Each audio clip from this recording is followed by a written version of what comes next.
I'm really grateful to be here.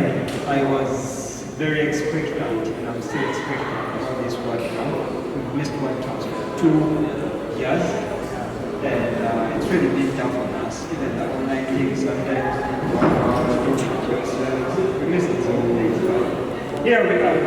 So, my name is Kasirye, and I wear a lot of hats sometimes, but the thing that I do, I've been doing WordPress since the record.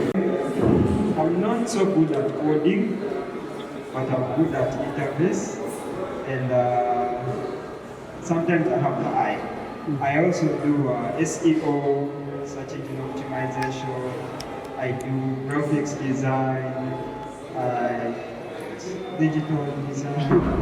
Content creation. I'm a proud WordPress contributor who contributes to language translations. I translate WordPress to Uganda. It's something I'm very passionate about. Yeah.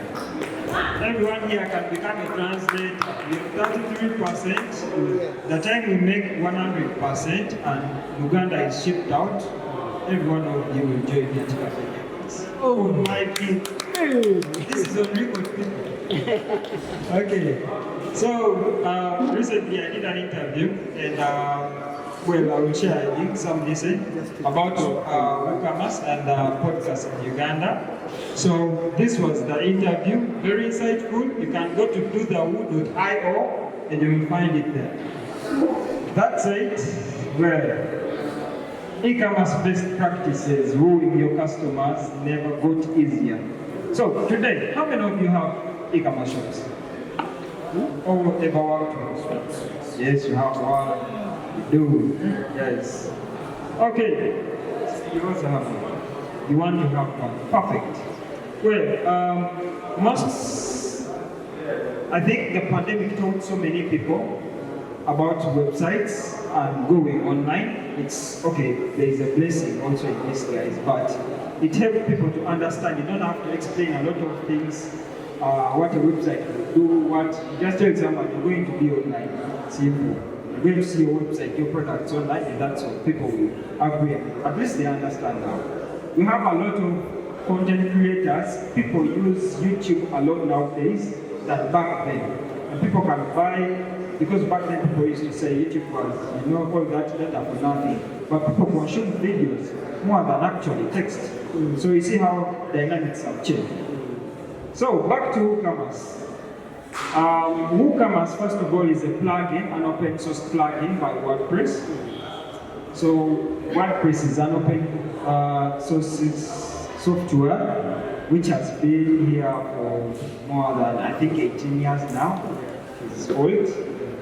And this is one of the plugins that helps you to run e-commerce shops on WordPress where you can build and sell anything. When I say anything, I mean anything.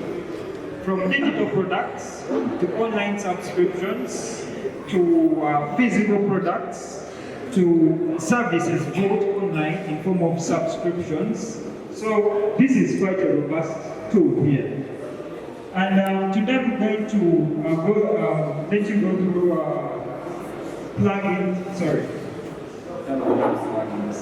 to teach you the practices.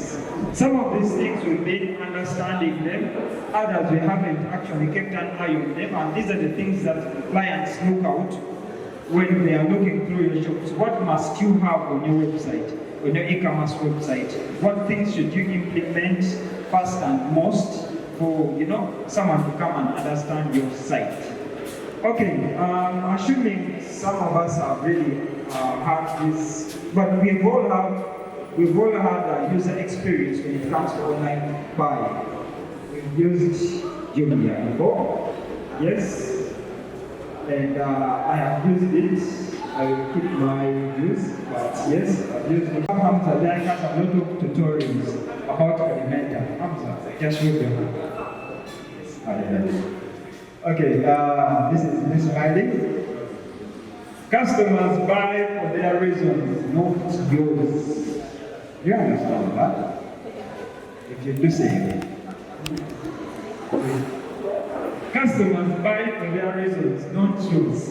Well, it can be your right to create an online shop, but if you create something that has no customer base, it will just be you on your website. No one will, look through it or buy stuff from you, because what you're selling, actually, either way it is something that looks fishy, or your customer base is not in Uganda or in your geographical location. So customers buy for their reasons, not you. So you need to make sure that give it to a client like, no, this is not what I like, change this and this. And you're like, what am I presenting? But they're happy. So it's their reasons, not yours. Current, okay, small, with some clients, and I've been disappointed on some big projects because there's a project that took 1 year building, and presented and they changed everything, and I was very, very happy. Like, this is going to be my benchmark in my portfolio. It's a government website. When I finished it, I was like, I don't think I can even share a link to this website. And I have never shared a link to that website, apart from Serena. It was really, really bad. But yes, it's customers' reasons, not choose. I hope we are together. Amen? Okay. Well, if your business sells tangible products, you need to have strong online presence. But with so much competition in the e-commerce space, it can be tough for you to establish your brand. Not only are you competing with local or regional brands, but you also have to deal with international giants such as Amazon, Walmart, our friends there, among others. So whenever you put your e-commerce website out there, you're not only competing with the people around your region, but the same sellers that are doing the same product as you are part of your competition. Now, what people don't know is, whenever you're online, the same power they have, you have, because no one has better internet than the other. I don't think you understand me. It's not like one lives in Jinja, the other one lives in Katanga, but internet is internet. You're all on the same level. What you have to do is your implementation and how you're going to project yourself out there is what makes a difference. So, it is very important for you to focus on every detail for your e-commerce website. Something very small can spook your client not to buy from you.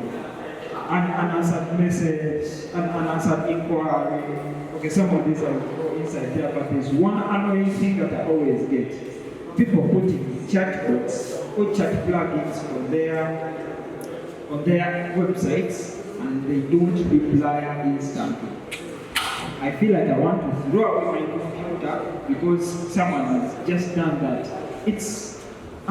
But those guys are part of those people.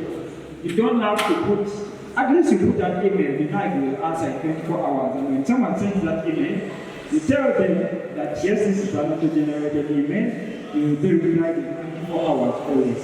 Don't lie, and then you send that email and nothing happens. Okay, that's it. Shoes.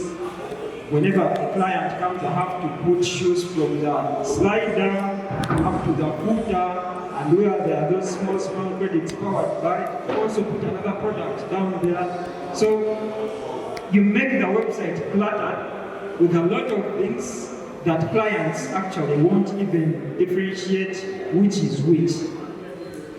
I'll show you some of this. So what's the first thing is a visitor says? You need to make sure that your site is designed in a way where, so I say too much clutter makes it difficult for someone to identify your call to actions.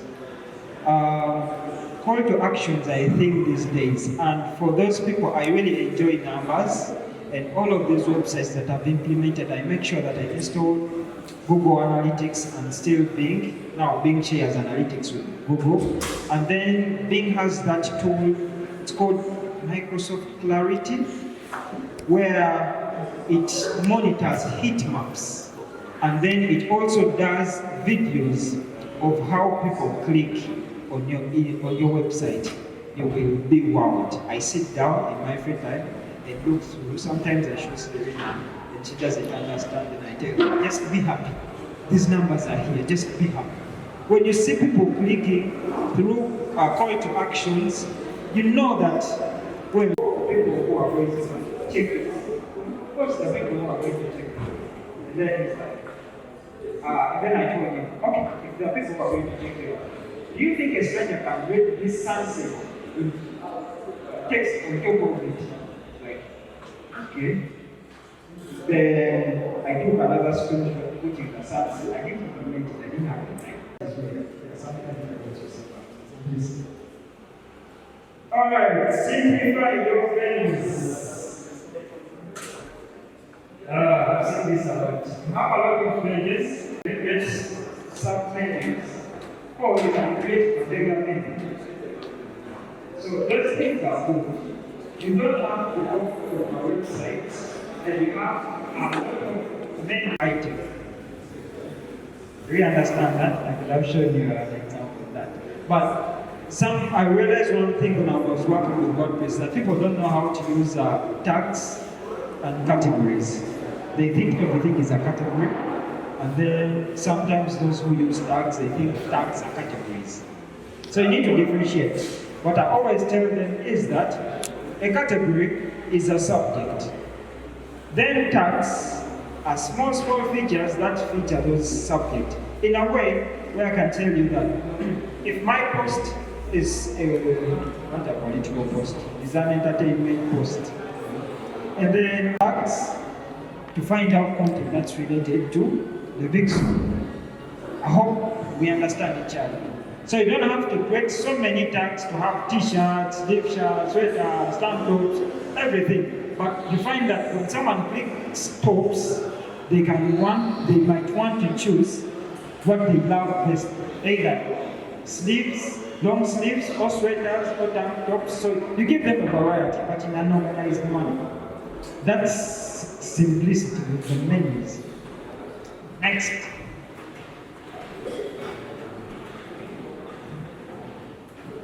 Well, we have this one big animal, the checkout process. I always say, an e-commerce website is not an e-commerce website if you don't have payment gateways. And we've worked with the ministry before, and we are happy to work with them, go talk through the country to teach e-commerce. And the websites they showed us, we were like, are you sure this is an e-commerce website? We're like, yes, it is e-commerce. They have checkouts, and then after checkouts, it sends a form to the admin and tells them that someone is intending to buy. And yet, in one of my presentations, I had this exact thing. I told them, an e-commerce is not an e-commerce, it has no payments. Now,